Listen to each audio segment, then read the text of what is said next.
شهر رمضان الذي أنزل فيه القرآن هدى للناس وبينات من الهدى والفرقان اعوذ باللہ من الشیطان اللعین الرجیم بسم اللہ الرحمن الرحیم الحمد للہ وکفا وسلام علی عبادہ الذین اصطفى محمد وعطرتہ الطاہرہ واللعنۃ الدائمۃ علی اہلہا اما بعد۔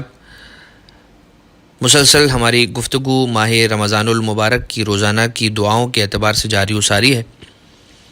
اور آج 23ویں دن کی دعا کی تلاوت اور اس کی مختصر تشریح آپ کی خدمت میں پیش کرنے کی سعادت کو حاصل کیا جا رہا ہے۔ دعا آج کے دن کی جو امام معصوم علیہ الصلاۃ والسلام نے تعلیم فرمائی وہ یوں ہے: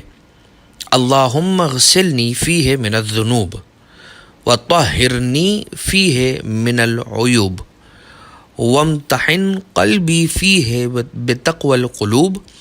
یا مقیل عثرات المذنبین۔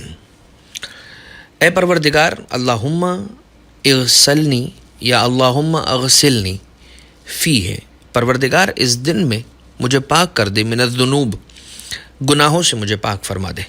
وطہرنی فیہ من العیوب، اور اس دن میں مجھے طاہر کر دے، پاکیزہ کر دے، من العیوب، میری برائیوں کو، میرے عیوب کو، میرے عیبوں کو پروردگار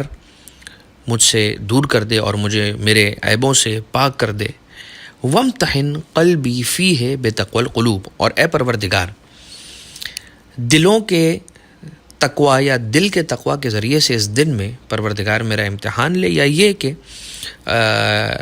بار الہ میرے دل کو تقوی سے بھر دے، اور جو دلوں کا تقوی ہوتا ہے اس دل سے، اس تقوی سے میرے دل کو بھر دے۔ یا مقیل عثرات المذنبین، اے گناہگاروں کے گناہوں کو دھو دینے والے اور پاک کر دینے والے۔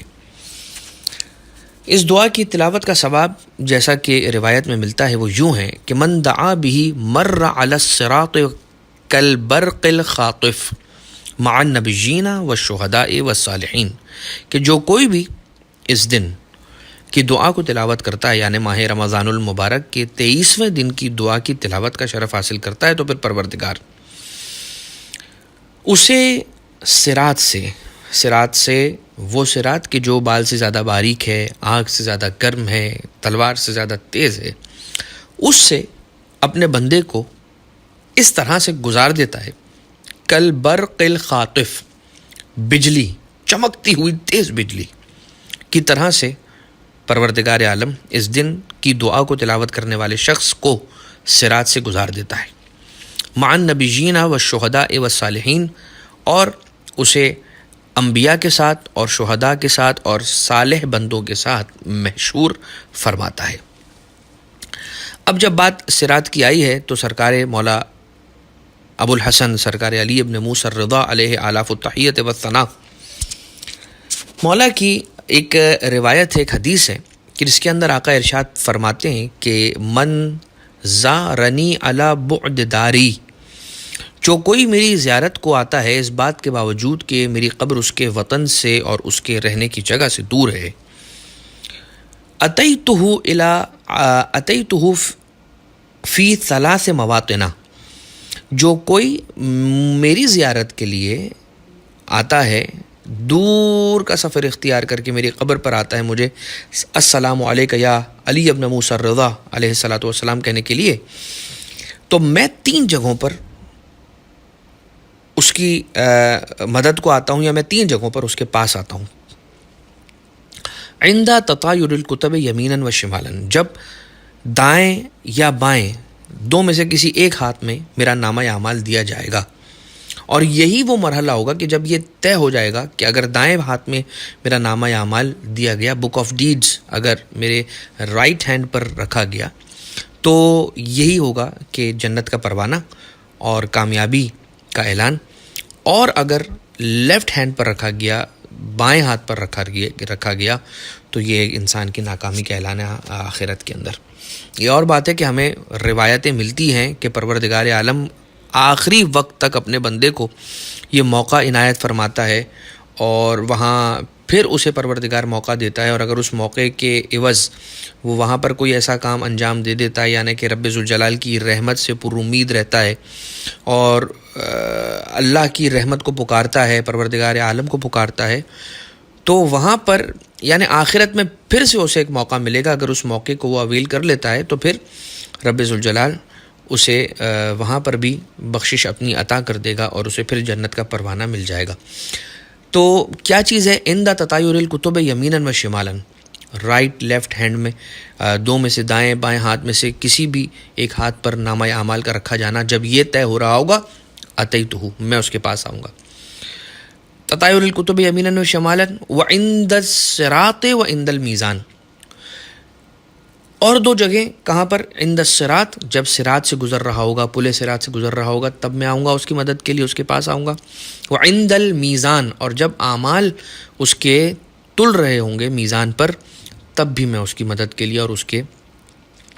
پاس آؤں گا چل کر۔ اب ذرا دیکھیے کتنے کریم ہیں ہمارے مولا، کتنے کریم ہیں ہمارے آقا، کہ جو اپنے زائر کے لیے فرماتے ہیں کہ من زارنی علی بعد داری، کہ جو میری زیارت کے لیے آتا ہے دور وطن کے باوجود بھی، تو میں 3 مقامات پر اس کے آؤں گا۔ ہمارے سلام و لاکھوں سلام سرکار غریب الغربا انیس النفوس مولا علی ابن موسیٰ رضا علیہ السلام پر۔ اب آ جائیے کہ ہم یہ دیکھیں کہ کیا جملے ہیں۔ اللہم اغسلنی فیہ من الذنوب، پروردگار مجھے اس دن میں گناہوں سے پاک کر دے، دھو دے، مجھے گناہوں کو دھو دے میرے اور پاک کر دے۔ اب جو انسان کے پاس پروردگار عالم نے پہلے سے گناہوں سے پاک ہونے کے راستے بتا رکھے ہیں، وہ کون سے راستے ہیں؟ ذرا اس کی طرف بھی ہم ایک نگاہ کرتے ہیں۔ گناہ کا اقرار کرنا، گناہ کا اقرار کرنا بھی انسان کے گناہوں کو دھو دیتا ہے۔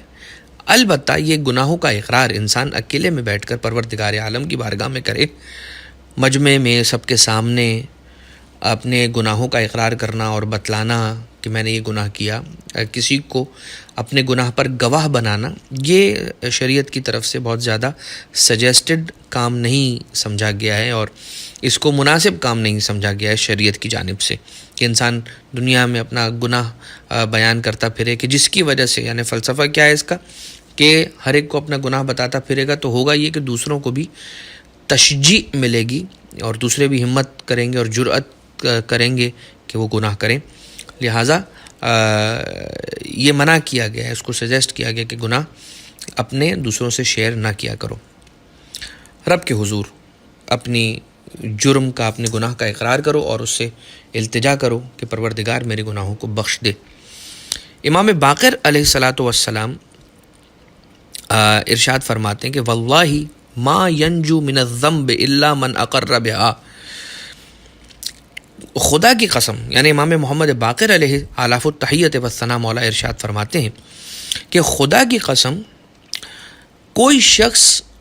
اپنے گناہوں سے نجات اس وقت تک حاصل نہیں کرے گا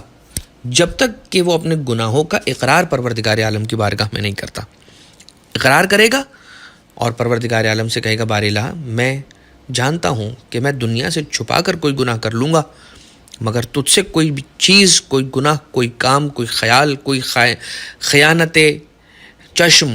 پروردگار تجھ سے پوشیدہ نہیں ہے، تو سب جانتا ہے۔ ایک ہی ہے کہ انسان گناہوں کا اقرار کرے اپنے۔ نمبر 2،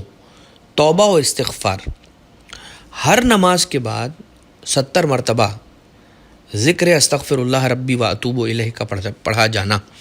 گناہوں سے مغفرت کا سبب بنتا ہے، رزق میں برکت کا سبب بنتا ہے، مشکلات سے دوری کا سبب بنتا ہے، اور عافیت، امن و عاشتی و سکون کا سبب بنتا ہے۔ استغفار کا کثرت کے ساتھ انسان کا تلاوت کرنا گناہوں سے پاک ہونے کے راستوں میں سے ایک اور راستہ ہے۔ گناہوں سے پاک ہونے کے راستوں میں سے ایک اور راستہ کون سا ہے؟ نمازوں کو قائم کرنا اور اپنے وقت پر نمازوں کو ادا کرنا۔ انسان اس کے علاوہ نماز شب کی طرف اپنی رغبت کو بڑھائے اور جتنا ممکن ہو سکے نماز شب، کیونکہ چھٹے امام صادق آل محمد امام جعفر صادق علیہ اعلیٰ التحیت والثناء مولا ارشاد فرماتے ہیں کہ صلاۃ المؤمن باللیل تذہب بما عمل من ذنب النہار، کہ مومن کی صلاۃ اللیل کی ادائیگی یعنی نماز شب کا،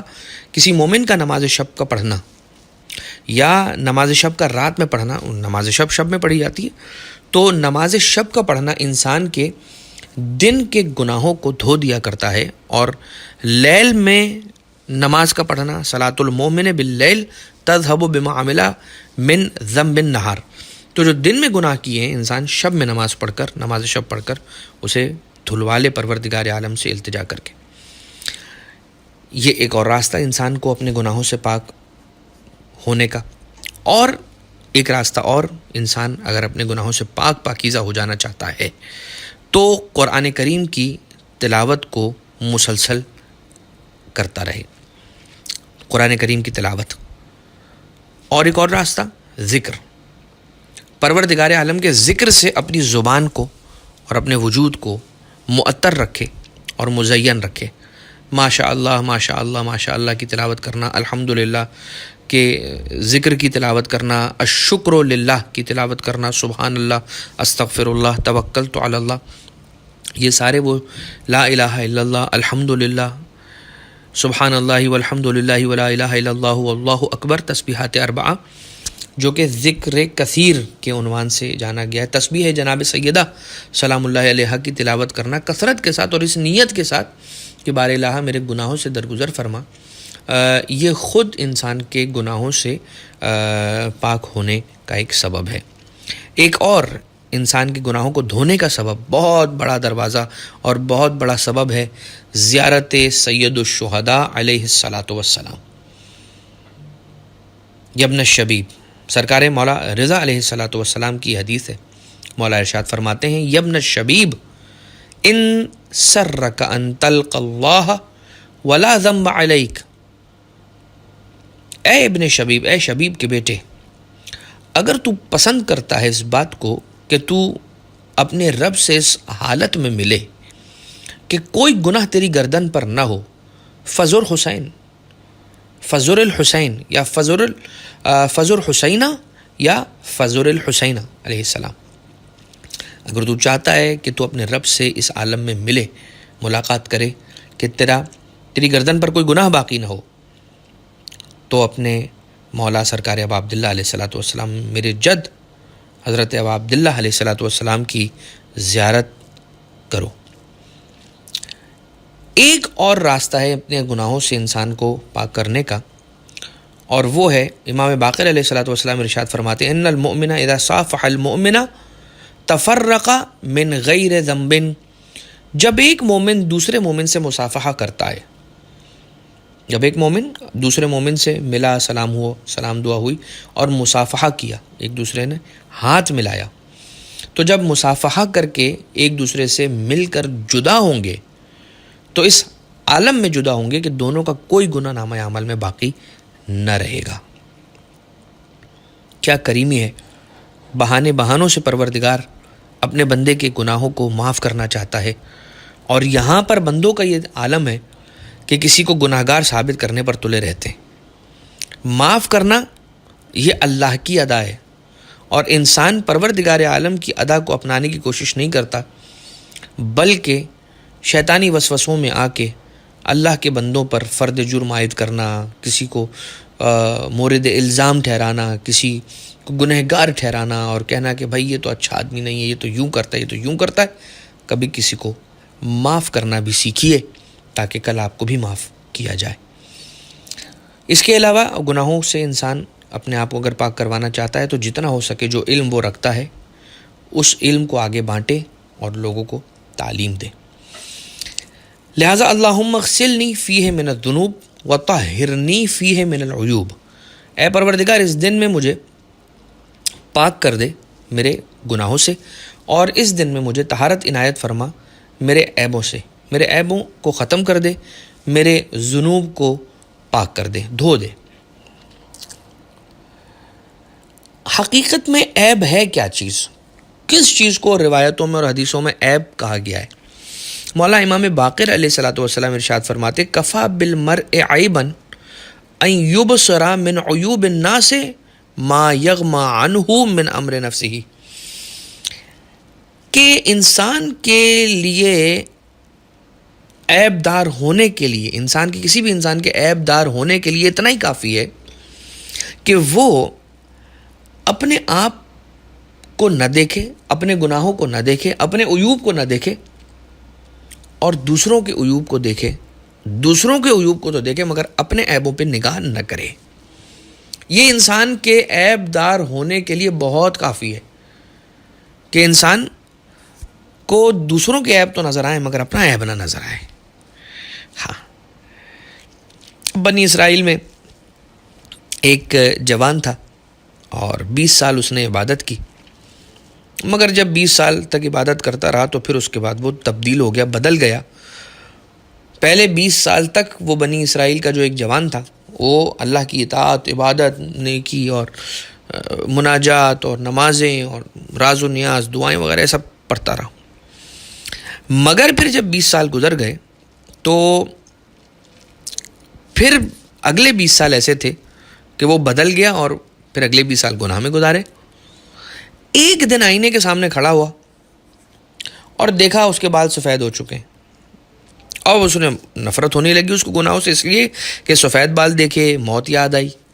اور یہ یاد آیا کہ اب میرے بال سفید ہو رہے ہیں، میں بوڑھا ہو جاؤں گا، مجھ میں سے توانائی ختم ہو جائے گی، طاقت ختم ہو جائے گی، اور ایک دن آئے گا کہ میری روح نکل جائے گی اور میں اسی زمین کے اندر دفنا دیا جاؤں گا. تو اسے گناہ برے لگنے لگے، نفرت ہونے لگی اس سے گناہوں سے. اور دعا کی اس نے کہ پروردگار مجھے پاک کر دے، مجھے معاف کر دے، میں نے 20 سال تیری نیکی کی ہے، تیری عبادت کی ہے، کیا میری معافی ممکن ہے؟ تو آواز آئی، جب تو نے عبادت کی تو ہم نے تجھ سے محبت کی، اور جب تو نے ہمیں چھوڑ دیا تو ہم نے تجھے عذاب میں مبتلا نہیں کیا، تجھ پر ہم نے آسمان سے عذاب نازل نہیں کیا، بلکہ ہم نے تجھے مہلت دے دی. جا، ہم تجھے مہلت دیتے ہیں، چھوڑتے ہیں. ہر آنے والا دن ذرا سوچیے، انسان گناہ کرتا رہے، گناہ پہ گناہ، مگر پروردگار کہے کہ تجھے اور مہلت دی، ایک دن کی اور مہلت دی، شاید تو کل سدھر جائے، شاید تو کل سدھر جائے، شاید تو آنے والی کل سدھر جائے. اب تو اگر واپس پلٹ آیا ہے تو ہم تیرا استقبال کرتے ہیں اور خیر مقدم کرتے ہیں اور تجھے اپنی بارگاہ میں آنے کی اجازت دیتے ہیں. یہ پروردگار عالم کی کریمی نہیں ہے تو اور کیا ہے کہ انسان کو رب ذوالجلال نے اتنا موقع دیا، 20 سال اس نے عبادت کی، 20 سال اس نے گناہ کیے، 20 سال تک پروردگار عالم دیکھ رہا ہے. وہ جس کی آنکھیں سوتی نہیں ہیں، جسے اونگ نہیں آتی ہے، جسے نیند نہیں آتی ہے، لا تأخذہ سنۃ ولا نوم والا اللہ اسے 20 سال تک گناہ کرتا ہوا دیکھ رہا ہے، لیکن اس پہ عذاب نازل نہیں کیا. یہ بھائی اللہ ہے اس لیے اتنا برداشت کر رہا ہے. اگر اللہ کا کوئی بندہ ہوتا، انسان ہوتا، تو کب کا اسے کافر کہہ کے نہیں معلوم کون کون سی سزائیں دے چکا ہوتا. یہ پروردگار ہے جو اپنے بندوں کی گناہوں سے اور غلطیوں سے درگزر کرتا ہے. انسانوں میں اتنا حوصلہ کہاں ہے کہ اللہ کے بندوں سے اور ان کی غلطیوں کو درگزر کرے اور اللہ کے بندوں کو معاف کرے. یہ اللہ ہے جو اپنے بندوں کو معاف کرتا ہے. جو انسان ہے وہ تھوڑی معاف کرتا ہے، وہ کسی کو معاف نہیں کرتا. بس وہ یہی چاہتا ہے کہ مجھے معاف کیا جائے، میری غلطیوں کو نظر انداز کیا جائے، میری غلطیوں کو نہ دیکھا جائے. اور دوسروں کی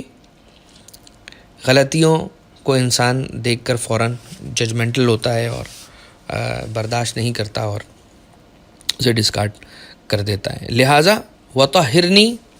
من العیوب، طہرنی فیہ من العیوب وامتحن قلبی فیہ بتقوی القلوب ومن یعظم شعائر اللہ فإنہا من تقوی القلوب. جو شعائر اللہ کی تعظیم کرتا ہے تو پھر یہ اس کا شعائر اللہ کی تعظیم کرنا یہ دلوں کے تقوی کی علامت ہے. دل کا تقوی اگر دیکھنا ہے تو یہ دیکھو کہ علم کا احترام کون کر رہا ہے، علم مبارک کا. مولا کے تابوت کا احترام کون کر رہا ہے، شہزادہ علی اصغر علیہ السلام کے جھولے کا احترام کون کر رہا ہے. اور اگر دیکھنا ہے کہ تقوی اس میں نہیں ہے تو کیسے پتہ چلے گا؟ دیکھو اعتراض کون کر رہا ہے، شک کون کر رہا ہے، منع کون کر رہا ہے کہ یہ جھولا ٹھیک نہیں ہے، یہ علم ٹھیک نہیں ہے، نعوذ باللہ من ذالک. اور یہ کہا جاتا ہے کہ جیسے بتوں کو پوجا جاتا ہے ویسے آپ لوگ علم کو، نعوذ باللہ من ذالک. بھائی وہ پوجتے ہیں، وہ اس کی عبادت کرتے ہیں، ہم ان کا احترام کرتے ہیں. یہ ہمارے لیے وہ نسبت رکھتا ہے کہ جو نسبت سرکار ابا عبداللہ علیہ الصلوۃ والسلام کے احترام میں ہے، ان کی عزاداری میں، ان کی مصیبت کو یاد دلاتی ہے. اور جب مولا ابا عبداللہ علیہ السلام کی یاد دلاتی ہے، ان کی مصیبت کی یاد دلاتی ہے، تو بالآخر یہ ہمیں پروردگار عالم تک پہنچاتی ہے اور اللہ کی یاد دلاتی ہے. یا مقیل عثرات المذنبین، اے گناہ گاروں کی غلطیوں اور ان کے گناہوں کو پاک کرنے والے اور ان کو دھو دینے والے، ان سے درگزر کرنے والے. اسی دعا کے ساتھ کہ پروردگار ہمارے گناہوں سے درگزر فرمائے، عفو و مغفرت ہمیں نصیب فرمائے، ہمیں لوگوں کی غلطیوں کو برداشت کرنے کی، انہیں بار بار معاف کرنے کی توفیق عنایت فرمائے، اپنے ولی اور اپنی حجت صاحب الامر علیہ السلام کے ظہور میں تعجیل فرمائے، ہمیں مولا کے اعوان و انصار و اصحاب میں شمار فرمائے. ربنا تقبل منا انک انت السمیع العلیم بجاہ محمد و آلہ الطیبین الطاہرین.